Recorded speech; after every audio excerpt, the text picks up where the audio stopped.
Nous revenons encore une fois en force dans notre super série de Moïcassan Sagesse. Ça fait plaisir, c'est percutant, c'est fort. Je réalise que nous parlerons de moins en moins d'argent et des réussites, en tout cas pour ce mois-ci, pour se concentrer sur des choses plus réelles, plus vraies. L'argent, malheureusement, en Afrique aujourd'hui, fait partie des raisons pour lesquelles les gens perdent leur valeur, perdent leur bonne moralité. L'argent et la réussite, telle qu'elle est présentée, capitaliste. Et la raison pour laquelle on a tellement de politiciens voleurs, des kleptocrates, des gens qui ne pensent qu'à eux, des filles qui se vendent pour des iPhones, des choses sans importance, des hommes qui ne pensent que la vie ne tourne qu'autour d'une belle voiture et tout ça, ils perdent toutes les bonnes moralités. Ça fait mal. Aujourd'hui, on ne nous prêche que sur comment faire l'argent, comment lancer son entreprise, comment avoir une grosse voiture, une belle maison, comment être financièrement stable, comment commencer une entreprise sans argent. Mais personne ne nous dit comment être bien avec les autres, comment avoir de bons rapports interhumains, comment être une personne agréable, une personne de bonne influence, comment avoir la bonne moralité. Et qu'est-ce qui se passe après ? Nous créons une société où les gens ne cherchent que l'argent. Les gens ne veulent que le succès, ne pensent que... On crée surtout une société où les gens sont malhonnêtes, incongrus, injustes, tricheurs, parce que tout ce qui importe, c'est l'argent. Les gens se foutent de toute forme de moralité, de bienséance, parce que tout ce qui importe, c'est quelle voiture tu as, quelle est la maison dans laquelle tu vis, quelle situation sociale porte tes épaules. Donc voilà, aujourd'hui on parlera d'un sujet très intéressant, et je suis certain qu'à la fin, chacun de nous en tirera une leçon très importante. Une fille que je connais depuis très longtemps, après avoir fait des grandes études de journalisme en France et rentrée vivre en Afrique.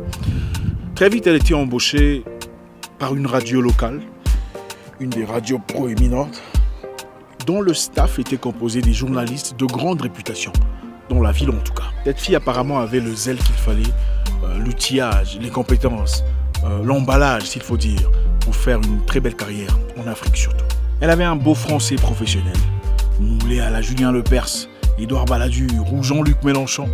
Elle avait en effet tout ce qu'il fallait pour faire quelqu'un de fort, d'imposant. Un beau jour, pendant une réunion modérée par la directrice de presse, une femme locale très expérimentée et très respectée, elle fit un commentaire à l'égard de son exposé qui garda l'audience perplexe. Vous voyez quand vous faites un exposé au bureau par exemple, ou un développement explicatif que vous projetez sur un mur à travers PowerPoint, sur un écran géant. Tout le monde regarde, n'est-ce pas ? Sur l'écran géant, on pouvait voir plusieurs phrases. Mais il y avait une phrase avec un mot, le mot verset. Verset au lieu de E-T à la fin, elle a écrit verset avec un E et accent aigu. Et ce verset-là, avec accent, n'avait évidemment aucun rapport avec ce qu'elle disait. Notre africaine française s'éleva pour dire excusez-moi, interrompant l'orateur, l'oratrice dans ce cas. L'oratrice, la chef de médias dans ce cas, son supérieur, dit excusez-moi, je n'avais pas remarqué. La fille reprit, oui, il y a aussi le mot en bas, il y a, c'est une faute mais bon, c'est pas grave. C'est juste que je suis un peu allergique excusez-moi. Tout le monde semblait regarder la fille pour comprendre, mais qu'est-ce qu'elle a celle-là ? Est-ce qu'elle écoute ce que la directrice dit ou elle est là pour regarder les fautes et les imperfections ? À la fin de la réunion, après le départ de la directrice de médias, le directeur général de la radio, le nouveau directeur, était assis dans la foule. Personne ne le connaissait, ou presque. Il appela la jeune fille et lui dit « J'ai beaucoup aimé votre intervention, mais je voudrais que vous sachiez que madame la directrice de médias est en train de traverser un moment particulièrement difficile. Son père est décédé hier, après avoir longtemps combattu contre un cancer. Ça explique certainement les raisons pour lesquelles elle n'a pas été au point aujourd'hui. Mais pour ce, je voudrais vous dire que je pense que vos services ne seront pas une nécessité pour nous. Cette jeune dame ambitieuse avait perdu son travail avant de l'avoir commencé. Toutes les vérités ne sont pas toujours bonnes à dire, n'importe quand, n'importe comment. Il faut savoir maîtriser ses émotions. On peut avoir des beaux diplômes, des grandes compétences acquises à l'école. Mais si on n'a pas une bonne moralité, une bonne éducation de base, on va difficilement loin dans la vie. On ne dit pas tout à n'importe qui, n'importe quand. Même si vous pensez dire la vérité. Il y a un autre monsieur que je connais, après avoir été embauché dans une entreprise, il dit au directeur « Oh, directeur, j'aime bien votre pantalon, c'est génial, c'est beau, c'est classe. Mais c'est un peu trop petit, c'est un peu serré là. Je pense que pour vous, il faut des choses un peu plus... » Tu viens à peine d'être engagé et tu commences à faire des compliments bizarres au directeur. Ton beau pantalon, c'est génial, mais c'est un peu trop serré pour ta taille. On l'a révoqué immédiatement. C'est un manque d'éducation. Quel genre d'impolite. Ça me dépasse. Si vous voulez vous faire aimer par le directeur, ce n'est pas très compliqué. Faites un travail impeccable. Comportez-vous avec beaucoup de maturité, beaucoup d'élégance. Au lieu d'engager des familiarités à 2,50 $, c'est complètement incohérent. Ton pantalon est beau, mais c'est trop serré. Est-ce que ça, c'est ton problème? Le pantalon du directeur, ça te regarde. Même si c'est... Franchement, c'est... Il faut savoir se taire. Si son pantalon est troué, peut-être, oui. Ça, c'est une question d'honneur. Il vous en remerciera. Mais si son pantalon est serré, ça, ce n'est pas votre problème. Si vous pensez vraiment que c'est sérieux, demandez à une personne qui soit plus proche de lui que vous ne l'êtes pour lui en parler. Ça, ce n'est pas votre responsabilité. Ça, c'est le genre de commentaire qu'on fait par rapport à une personne qui est votre ami ou votre cousin ou votre collègue ou un truc comme ça. Pas à votre directeur. Vous avez certainement déjà rencontré quelqu'un qui dise « Moi, je ne dis que ce que je pense. Hein, je suis cash. Moi, je ne cache rien. » C'est bien de dire ce qu'on pense. Mais il faut aussi savoir que dire ce qu'on pense, quelquefois, a des conséquences. J'ai très mal là. Une branche est tombée sur moi. Ça m'a écorché la peau. Pas génial du tout. Les anti-inflammatoires apparemment ne fonctionnent pas. Je commence à en avoir... Oh là là, il pleut. Je me souviens d'un monsieur dans un projet très intéressant. Ils avaient besoin d'argent pour matérialiser leur histoire.